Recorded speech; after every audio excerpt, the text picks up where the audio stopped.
किसी ने हजरत सैयद अहमद कबीर रिफाई से पूछा कि बाबा इतना बड़ा दर्जा, इतना बड़ा मकाम कैसे मिला? तो बाबा जी कहने लगे, जिंदगी में कभी किसी को हकीर नहीं समझा, किसी को कभी हकीर, कभी किसी को अपने से कमतर नहीं समझा। तो अल्लाह ने देखे ना, अगर आप नहीं समझेंगे तो उसके लिए भी आपको उन्वान मिल जाएंगे, और अगर समझना है अपने आप को बड़ा तो उसके लिए भी मौके मिल जाते हैं। हजरत शफीक बल्खी बहुत बड़े सूफी बुजुर्ग हुए, पर नौजवान थे, जवानी में ही अल्लाह ने बड़ा मर्तबा दिया। हजरत अब्दुल्ला बिन मुबारक बूढ़े थे, दोनों एक महफिल में इकट्ठे हुए। अब बगदाद सारा मानने वाला था और दोनों का मानने वाला था। आखिर में दुआ बुजुर्ग कराया करते थे महफिल के इख्तिताम पर। हजरत शफीक बल्खी जनाब अब्दुल्ला बिन मुबारक से कहने लगे, आप दुआ करें, आप दुआ करें, आप बुजुर्ग हैं। अब जिसने जो मानना है उसे उसके लिए उन्वान भी मिल जाएगा। हजरत सैयदना अब्दुल्ला बिन मुबारक कहने लगे, बेटे तू दुआ कर, तेरी उम्र थोड़ी है, तेरे गुनाह भी थोड़े हैं, तेरी उम्र थोड़ी है, तेरे गुनाह भी थोड़े हैं। तो सैयदना शफीक बल्खी कहने लगे, नहीं हुजूर आप दुआ करें, आपकी उम्र ज्यादा है तो नेकियां भी तो ज्यादा ही है ना, नमाजें भी तो आपकी ज्यादा है ना, रोजे भी तो ज्यादा, रमजान भी तो आपकी उम्र में ज्यादा है ना, आज भी तो आपने ज्यादा। अगर आपने किसी को अपने से बड़ा समझना है तो उन्वान आपको मिल जाए, छोटा समझना है तो उसके लिए भी उन्वान आपको। बात तो ये है कि आप क्या करना, अगर आप किसी को हकीर समझना चाहते हैं तो बात खत्म हो गई। सैयद अहमद कबीर रिफाई फरमाते हैं, जिंदगी भर कभी किसी को हकीर नहीं समझा। अल्लाह की सारी मखलूक की क्या बात है। अल्लाह कुरान में कहता है, इन्नल्लाह ला यस्तही अन यदरिब मसलन मा बऊदतन फमा फौकहा। अल्लाह शर्म नहीं करता कि एक मच्छर की मिसाल बयान करे या उससे भी कमतर। अल्लाह मच्छर की बात करता है इतना बड़ा होके, वो कहता है मैं करूंगा, मेरी मखलूक जो है मेरी तो हजरत अहमद कबीर रिफाई फरमाने लगे, मैंने कभी किसी को हकीर, बोलिए कभी किसी को हकीर। हम लोगों के पास उन्वान बड़े हकीर समझने के लिए, हम समझ लेते हैं। अमीर आदमी कहता है गरीब मेहनत क्यों नहीं करता, मेहनत करे अमीर हो जाएगा। उन्वान हुआ कि ना तनकीद करने का। 4 बच्चे हैं, करें कमाई, अमीर हो जाएंगे। अब वो हकीर समझ रहा है गरीब को, गरीब भी अमीर को हकीर समझता है। वो भी कहता है जो इसने कमाया सारा ही हराम है, जायज एक पैसा नहीं, उसने भी हकीर समझ लिया। यानी वो ये कह रहा है कि मैं हलाल खाता हूं, ये अमीर हराम खाते हैं, तो बात खत्म हो गई। उसने भी हकीर समझ लिया, इसने भी हकीर समझ लिया। अब उन्वान ही था ना, अगर उन्वान बदल लेते तो बात बन जाती। अमीर अगर ये कहता कि मैं इस गरीब की मदद करूंगा इसलिए कि पैसे मेहनत से नहीं मिलते, खुदा के फजल से मिलते हैं, तो वो ये ना कहता कि ये मेहनत करता तो आगे चला जाता। और गरीब अगर समझता इस बात को तो ये ना कहता अमीर सारे हराम ही खाते हैं, वो कहता भाई रब ने जो मेरे लिए पसंद किया मुझे दिया, जो इसके लिए पसंद किया इसे दिया, बात खत्म हो गई, झगड़ा खत्म। उन्वान तो मिल जाएगा आपको, मुस्बत भी और मनफी भी। तो अच्छी बात नहीं कि मुस्बत इख्तियार करें। सैयद अहमद कबीर रिफाई कहते मैं गुजर रहा था, एक दिन मेरे साथ ऐसा हुआ कि मैं गुजर रहा था खेत के अंदर से, इधर भी पानी था इधर भी पानी था। होता है ना पानी पानी होता है फसलों में कई दफा। कब होता है ज्यादा पानी? नहीं, जब कद्दू करी रहे जी, और जब कद्दू करते हैं ना तो दोनों जाने पानी भरा होता है ना जी, वो ट्रैक्टर भी पानी में चलता है। मैं पेंडू हूं ना, मुझे ज्यादा पता है तो क्या हालात होते हैं। तो वो इधर भी पानी इधर भी पानी, तो दरमियान में से वो मुंडेर होती है छोटी सी, वाटा खीदा अपनी जुबान है। तो कहते इधर भी पानी था इधर भी पानी था। सैयद अहमद कबीर रिफाई कहते हैं मैं गुजर रहा था, असर की नमाज का टाइम हो गया, मैं जल्दी जल्दी जा रहा, सामने से कुत्ता आ गया। इंसान अशरफुल मखलूकात है, लेकिन वो अल्लाह का शुक्र करेगा कि उसने मुझे अशरफ बनाया है। ये नहीं कह सकता कि ये मखलूक हकीर है, ये बुरी है, ये नहीं कह सकता। शुक्र करे कि मुझे अल्लाह ने अशरफुल। सैयद अहमद कबीर रिफाई कहते कुत्ता आ गया सामने से। अब कुत्ता आया तो मुझे जल्दी थी, कुत्ता भी भीगा हुआ था। अब मेरा दिल करे कि कुत्ता नीचे उतरे तो मैं गुजरूं, कुत्ता खड़ा है कि ये साइड पे हो तो मैं गुजरूं। कहते हैं देर हो गई तो मुझे डर लगता था, मैंने कभी कुत्ते को भी नहीं झिड़का था, कभी कुत्ते को भी, अपनी इतनी हैसियत ही नहीं, झिड़का ही नहीं कभी किसी को। आप फरमाते हैं देर हो गई तो मैंने कहा या अल्लाह, हजरत सैयद अहमद कबीर कहते हैं मैंने कहा या अल्लाह इस कुत्ते को जुबान ही दे दे, मैं इसे कुछ समझा ही दूं, इसे जुबान ही दे दे, तू तो कादर मुतलक है। उसे जुबान दे दी, तो मैंने कुत्ते से कहा नीचे उतर जा, मैंने नमाज पढ़नी है। तो कहने लगा बाबा जी आप उतर जाए, आप उतर जाए, आप उतर जाए, मैं क्यों उतरूं? तो सैयद अहमद कबीर रिफाई कहते हैं मैंने उससे कहा कि बात यह है कि मेरे ऊपर नमाज फर्ज है, तेरे ऊपर फर्ज नहीं, तो मैंने नमाज पढ़नी है। अगर मैं खेत में उतर गया तो कीचड़ है, मेरे कपड़ों को मिट्टी लग जाएगी, पता नहीं पानी पाक है कि नापाक है, तो तू उतर जा, तेरे ऊपर नमाज नहीं फर्ज, तो मुझे जाने दे। तो सैयद अहमद कबीर रिफाई कहते हैं उसने ऐसी बात की कि मेरे ऊपर वजद तारी हो गया। कुत्ते ने बात की तो मैं कांपने लगा। राती जागे शेख सदावे, राती जाग दे कुत्ते, तैथों उत्ते मालक दा दर मूल न छड़ दे, भावे मारो 100 जुत्ते, तैथों उत्ते ओ एक बुरकी दा कदर पछानन, भावे मालक हो मन सुत्ते, तैथों उत्ते रुखा सुखा खा, दिने जा रुखा विच सुत्ते, ते तैथों उत्ते उठ बुलिया चल यार मना ले नहीं ते बाजी लै गए नहीं कुत्ते, उठ बुलिया चल यार मना ले नहीं ते बाजी लै गए कुत्ते, ते तैथों उत्ते। सैयद अहमद कबीर रिफाई कहते हैं वो मुझे कहने लगा आप उतर जाए। तो मैंने कहा भाई मेरे ऊपर नमाज फर्ज है, तेरे ऊपर फर्ज नहीं, तू उतर जा, मेरे कपड़े आलूदा हो जाएंगे तो क्या करूंगा? तो कहते हैं उसने बात की तो मैं घबरा गया और छलांग लगा के मैं खेत में उतर गया। मुझे कहने लगा बाबा जी कपड़े अगर आपके कीचड़ से आलूदा हो गए तो पानी से साफ हो जाएंगे, और अगर मुझे हकीर जान के आपका दिल आलूदा हो गया तो 7 समुद्रों से भी साफ नहीं होगा। कपड़े पानी से धुल जाएंगे और दिल अगर तकब्बुर से आलूदा हुआ तो 7 समुद्रों से भी सही हो सकता ना। ना ना हकीर नहीं जानना, ना मौलवी को, ना सूफी को, ना दरवेश को, ना खेत में काम करने वाले को, ना पट्टे पे मजदूरी करने वाले को, ना गाड़ी का शीशा साफ करने वाले को, ना तेल डालने वाले को, ना किसी को हकीर ना जान, ना किसी के हाल पे तंज कर, ना किसी के गम का मजाक उड़ा, वो जिसे चाहे जैसा नवाज दे। ये मिजाज लुत्फ रसूल है। ना कोई आया लेके चला गया, कोई उम्र भर भी ना पा सका, मेरे मौला तुझसे गिला नहीं, ये तो अपना अपना नसीब है। भाई हकीर नहीं जानना। सैयद अहमद कबीर रिफाई फरमाते हैं वो कुत्ता तो गुजर गया, मैं दौड़ा घर गया, जाके मैंने गुस्ल किया, कपड़े बदले। फरमाते हैं पहले भी मैं असर पढ़ता था, पर आज जब नमाज पढ़ी तो बड़ा ही मजा आया। मैं सर सजदे में रखूं मेरा उठाने को जी ही ना चाहे, मैं रुकू में जाऊं तो मेरा सर उठाने को दिल ही ना चाहे, मेरा दिल करे आज मगरिब लेट हो जाए, आज सूरज देर से गुरूब हो, मैं आज सारा दिन असर ही पढ़ता रहूं। भाई जब तू आजिज़ी वाली पढ़ता है, जब तू इनकिसारी वाली पढ़ता है, जब तू हजरत सैयदना मुआविया बिन खुतैज रदिया, एक हजरत मुआविया बिन सुफियान है, एक मुआविया बिन खुतैज सहाबी है, वो कहते हैं मैं जंग फतह करके आया तो सख्त गर्मी का मौसम था, मुझे पता था कि उमर फारूक दोपहर को आराम कर रहे होंगे। अब फरमाते हैं मैं मस्जिद नबी में बैठ गया, एक बच्ची जनाब उमर के घर से निकली तो मुझे कहने लगी मुआविया आपका नाम है? मैंने कहा हाँ। अंदर जाके जनाब उमर को बताया तो उमर दौड़े आए, और जब आए तो सर पे टोपी कोई नहीं, पैरों में जूता कोई नहीं। कहने लगे मैं तेरा इंतजार कर रहा था, आज मुझे उम्मीद थी तू आएगा, तूने बताया क्यों नहीं? तो मैंने कहा हुजूर मुझे पता है रात सारी आप चेहरे पे कपड़ा डाल के मदीने की गलियों में रहते हैं, तो दोपहर को आप आराम करते होंगे, इसलिए मैंने कोशिश की कि आपको बेदार ना करूं, आप आराम कर रहे होंगे, इसलिए ये मैंने कोशिश की कि मैं बैठता हूं मस्जिद में आराम करता हूं, जब आप आएंगे तो देखी जाएगी। हजरत उमर फारूक ने जलाल किया, फरमाया तू मुझे गाफिल समझता है कि मैं सो जाऊंगा? और आप फरमाने लगे मैं कौम का खादिम हूं जिसकी इतनी ज्यादा रियाया हो वो सो जाए चुप करके, मैंने जवाब नहीं देना अल्लाह की बारगाह में?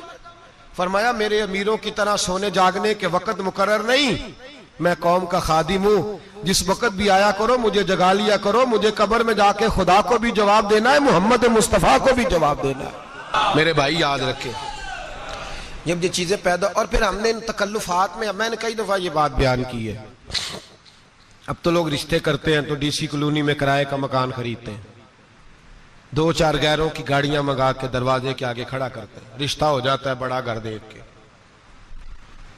और जब शादी के चौथे दिन पता चलता है कि ये किराए का मकान था, तो रिश्ते मकानों पे कायम नहीं होते, एतबार पे कायम होते हैं। वो एतबार टूटता है तो जिंदगी भर कायम नहीं होता दोबारा।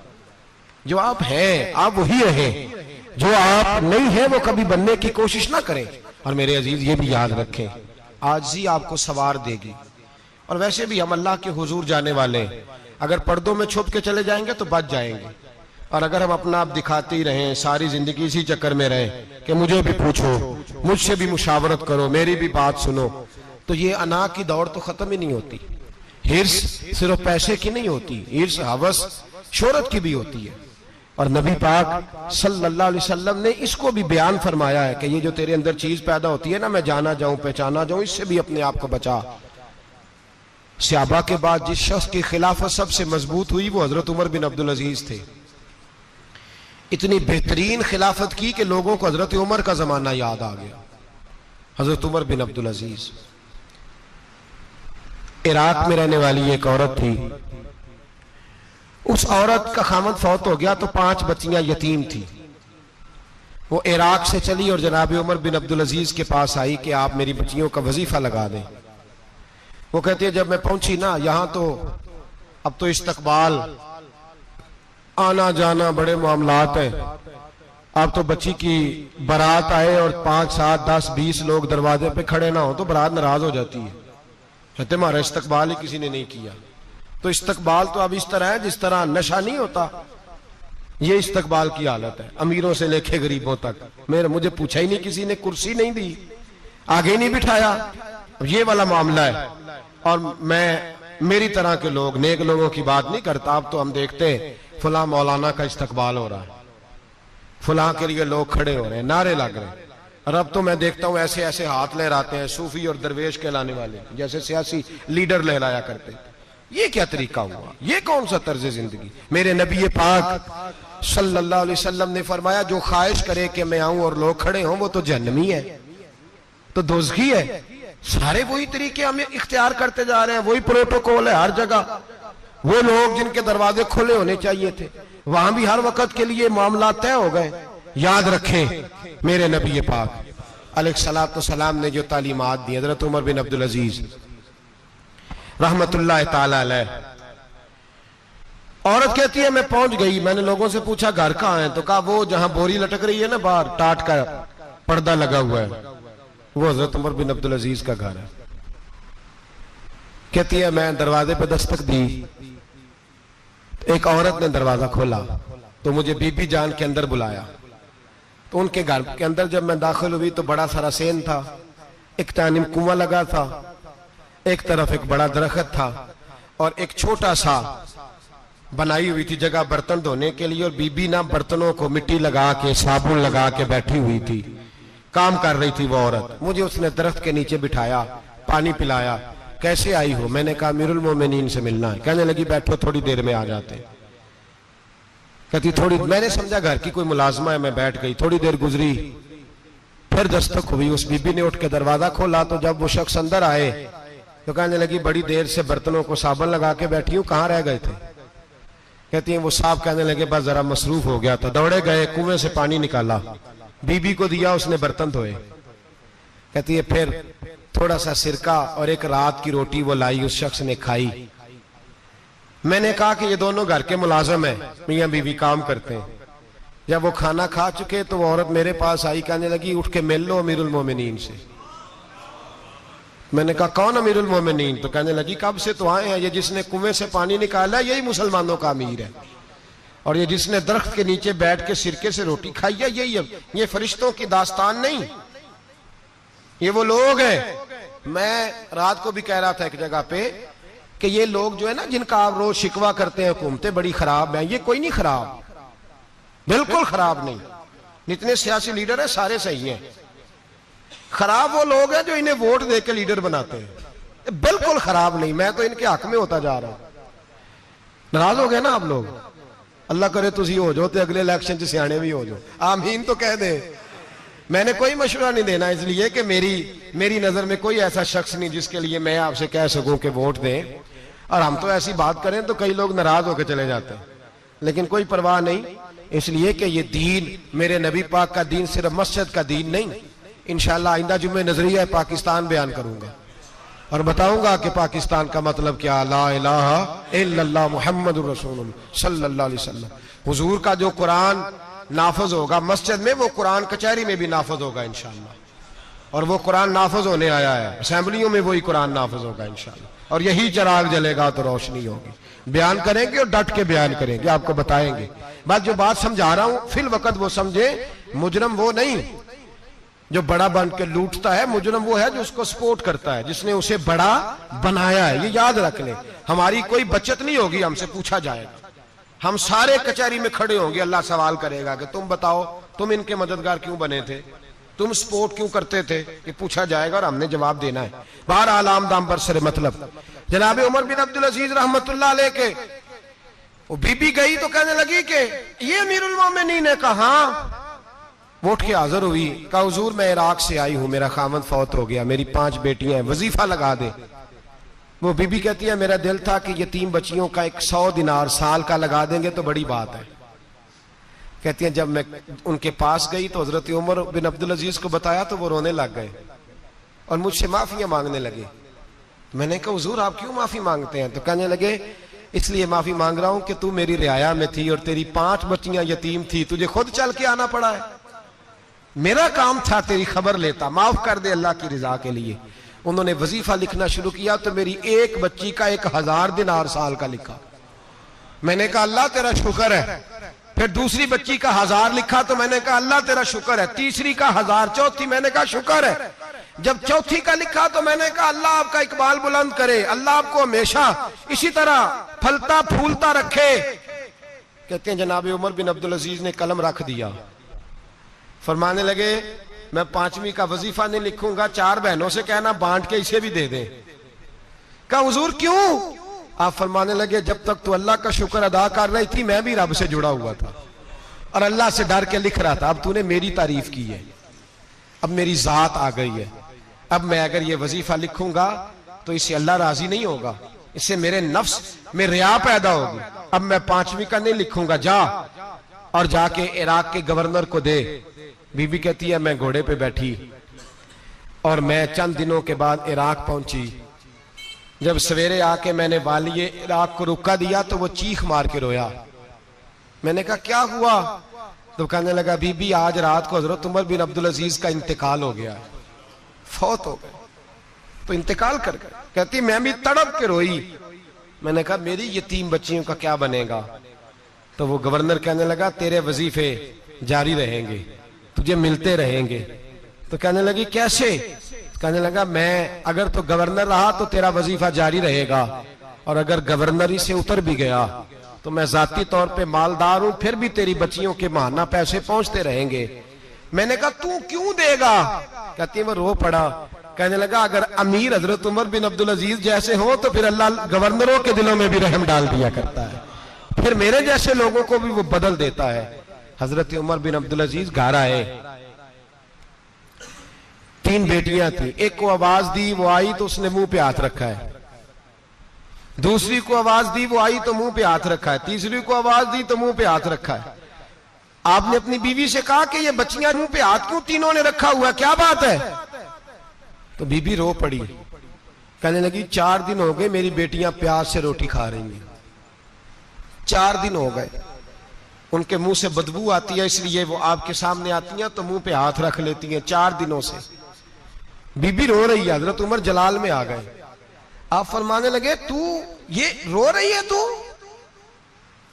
तू रोई है, तूने मेरे घर में रह के अल्लाह की नाशुक्री की है, तू शुक्र अदा नहीं करती कि 3 वक्त प्याज और रोटी तुझे घर की 4 दीवारी के अंदर मिल जाता? रो रही है और मैं आ मेरे साथ बाहर निकल, तुझे वो लोग दिखाऊं जो झोपड़ियों में रहते हैं और मांग के खाते हैं, आ तुझे दिखाऊं। इतनी नाशुक्री कि घर के अंदर प्याज पहुंच रहा है, रोटी पहुंच रही है और तू कहती है मेरी बेटियां प्याज से खाती हैं, शुक्र कर फाके नहीं काटने पड़े। फिर अगले लफ्ज कहे तो रो पड़े। फरमाने लगे मैंने तो मुस्तफा के वो हालात भी सुने हैं जिसमें कई दिन बीबी फातिमा ने फाके किए, तू घर के अंदर प्याज पहुंच रहा है, तो अभी भी सादगी, आजजी और कनात नेमत थी इन लोगों की। हमारे यहां रोज शिकवा है, किस बात का? गाड़ी कोई नहीं। रोज रोना है, किस बात का? बंगला कोई नहीं। रोज रोना है, किस बात का? बैंक बैलेंस कोई नहीं। 10 जोड़े क्यों नहीं ईद पे आए। और ये सिर्फ औरतों का मसला नहीं, हमारे अंदर भी ये बात बदरजे औला। हम रोज अपने आप को मिस्कीन कहते हैं, गरीब कहते हैं, लाचार कहते हैं, मजबूर कहते हैं। कभी देखो वो जो झोंपड़ियों में रहते हैं, कभी पलट के देखो लोगों की तरफ जो पैदा हुए तो आंखें कोई नहीं थी, हाथ कोई नहीं थे, पैर कोई नहीं थे। वो देखो जो पैदा हुए तो सर पे बाप का साया कोई नहीं था। कैसे कैसे लोग वक्त गुजार रहे हैं।